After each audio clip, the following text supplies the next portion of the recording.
As you all of us know, for surgical anesthesia, we need to block all the nerves that goes to the surgical area.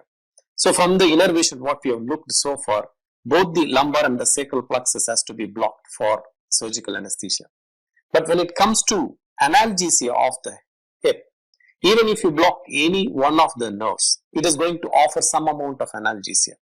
But when it comes to the hip joint, among both the lumbar and the sacral plexus, if you target only these two nerves, femoral and obturator nerve, from the lumbar plexus, that is provides adequate analgesia up to 90%.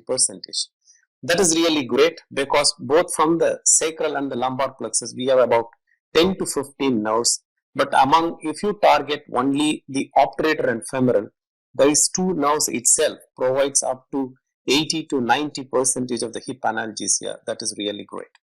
Why? If you look at the innervation of the hip, the anterior hip capsule contains the largest amount of nociceptors. So essentially, the entire nociception from the hip joint are communicated to the central nerve axis through the lumbar plexus, especially the femoral, obturator and accessory obturator nerve. Whereas the posterior capsule contains predominantly the proprioceptive receptors. So the anterior capsule nociception, the posterior capsule is proprioception. The nociception is carried away by the lumbar plexus, the proprioception predominantly carried away by the sacral plexus. That is how the nature distributes the receptors, and we take the advantage of it. So having said that, what are all the blocks available or approaches available to block these two nerves? So we can block individual nerves, the femoral and the obturator, or we can do a compartment block. Like fascia iliaca compartment block, two approaches are available. One is infra and suprainguinal, and then the facial compartment block, which is the new one, the Peng block. So what are the anatomical basis for these analgesic blocks? As you all know, the lumbar plexus is formed within the substance of the psoas, and then after its formation, the femoral nerve exits the psoas compartment somewhere in the upper 2/3 to the lower 1/3. That is the area where it comes out of the psoas compartment and lie within the iliacus compartment. Whereas if you take the obturator nerve, it comes out of the psoas compartment very high up at the pelvis and lies in the medial border of the pelvic brim and exits the pelvic cavity below the superior pubic ramus between the muscles of pectineus and obturator externus. So this is how the femoral and the obturator nerve travels from the origin to the thigh. While these nerves are traveling like this, these nerves are covered by facial layers of the body. If you look at the fascia iliaca, covers the entire iliacus muscle and the psoas complex. So this fascia iliaca covers these muscle complex, and it extends from the suprainguinal to the infrainguinal region. Whenever you are not able to access these two nerves, you can access this compartment by injecting the local anesthetic at a good volume below the fascia iliaca. You can reach the femoral nerve as well as medially the obturator nerve to some extent. So that is the logic behind depositing the local anesthetic below the fascia iliaca. But you have to understand here, the target is the same. We wanted to block the femoral and the obturator nerve. You can block it directly through the nerve block, or you can deposit the local anesthetic below the fascia iliaca. Again, the target is the same. We are assuming the local anesthetic has to travel across these compartments to reach our targets. The latest addition in this armamentarium is the Peng block. Here, the idea is not blocking the femoral obturator. We are going to block the branches of the femoral, that is the articular branches of the femoral and accessory obturator nerve.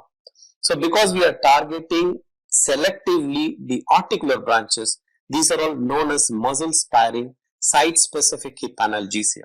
If you look at in this image, here the iliacus muscle has been removed. You are seeing the floor of the iliac bone and the femoral nerve is preserved. If you look at the green line, these are all the branches that are articular branches arising out of femoral nerve, traveling over the part between the anterior inferior iliac spine and iliopubic eminence to reach the hip joint. The dotted line is the femoral head. If you just reflect the femoral nerve, you can see another nerve running parallelly on the iliopubic eminence. This is nothing but the accessory obturator nerve. You can appreciate the main obturator nerve lies medially. In this image also you can see that it lies medially, coming below the pubic ramus. Through the adductor canal it comes out to the thigh, whereas the accessory obturator nerve lies separately over the pelvic brim, over the pubic eminence. So if you deposit the local anesthetic above the iliopubic eminence, below the iliacus muscle, you can block the accessory obturator nerve as well as the articular branches of the femoral nerve. So this provides a site-specific hip analgesia, muscle-sparing hip analgesia. So these are all the anatomical basis what we have looked at. Now we will see how we do the block in real time. Dear friends, in this block demonstration video, I am going to demonstrate the blocks in 3 different parts. In the first part, I am going to demonstrate the critical bony reference point in a bone model, and then I will show the same thing in the volunteer scanning, and then the needle insertion and the injection will be demonstrated in the real patients. So in this pubic bone model, this is the pelvis and both the femurs are attached. I am going to talk about the bony reference point that you should be aware of. This is the anterior superior iliac spine. There is a dimple followed by anterior inferior iliac spine and then the iliopubic eminence. This is the joining between the iliac bone and the pubic bone. This eminence is just there to accommodate the femoral head within the acetabulum.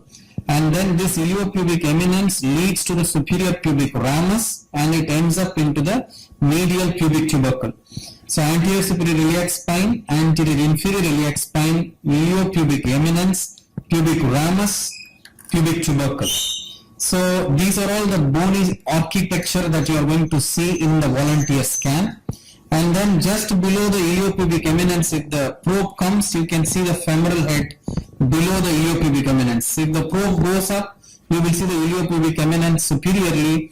If the probe slides down, you can see the femoral head below the iliopubic eminence, by which you can have an idea about what level you are.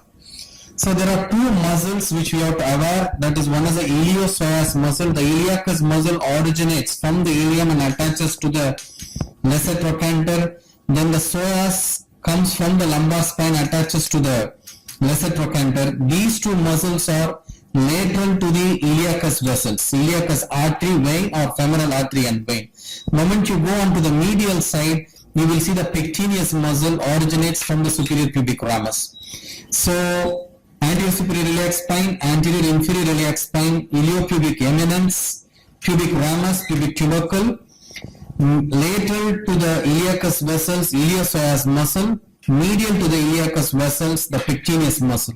So these are all the reference points we are going to talk about during our volunteer scan. So you have to be aware of it. So during these 3 or 4 blocks, usually the target structures are within 4 centimeters deep, so that you can see all the relevant structures with the high frequency probe itself. So this is a high frequency linear probe. It fires from 6 to 15 megahertz. It has got a footprint of 5 mm. So the ideal ergonomics is, the principle is, the performer, the probe, needle and the image has to be there on the same line. So that provides the maximum comfort for the performer so that the entire procedure can flow with least resistance. So that is the ergonomics to be adapted for all the blocks. The performer on the side of the block, the imaging screen is on the opposite side, so that vision, the needle and the image all be on the same line.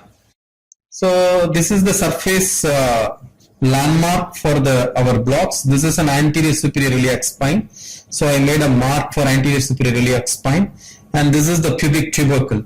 So I made a mark on the pubic tubercle. The inguinal ligament is nothing but the ligament which extends from the anterior superior iliac spine to the pubic tubercle. So all our scanning areas, as I already said, I am going to use a high frequency linear probe. So I am going to use this probe to locate all our relevant structures.